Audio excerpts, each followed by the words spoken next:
ব্রাজিলের স্টার ফুটবলারের জন্য 2026 বিশ্বকাপ নিয়ে শঙ্কা তৈরি হয়েছে।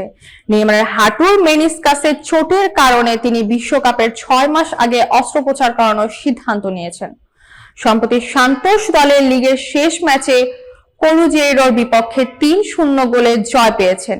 এই ম্যাচে 5 গোল ও 1 অ্যাসিস্ট করে দলকে অবনমন থেকে রক্ষা করেছেন। চোট থাকা সত্ত্বেও মাঠে খেলে নেইমার দলের জয়ের ক্ষেত্রে গুরুত্বপূর্ণ অবদান রেখেছেন।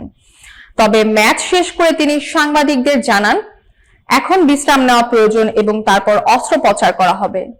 তিনি ভোক্তাদের সমর্থনের জন্য কৃতজ্ঞতা প্রকাশ করেছেন এবং বলেছেন, তাদের ছাড়া এই চোট থাকা সত্ত্বেও তিনি খেলা চালাতে পারতাম না। 2023 সালের উরুগুয়ের বিপক্ষে বিশ্বকাপ বাছাই পর্বের ম্যাচে চোট পাওয়ার পর থেকেই নেইমার ব্রাজিল জাতীয় দলে খেলতে পারেননি। অক্টোবরে কোচ কার্লো আনচেলোত্তি জানিয়েছেন, বিশ্বকাপে ফিরতে হলে পুরোপুরি ফিট হতে হবে। নেইমারের অস্ত্রোপচার নিয়ে বিস্তারিত তথ্য প্রকাশ করা হয়নি, তবে এই সিদ্ধান্ত তার বিশ্ব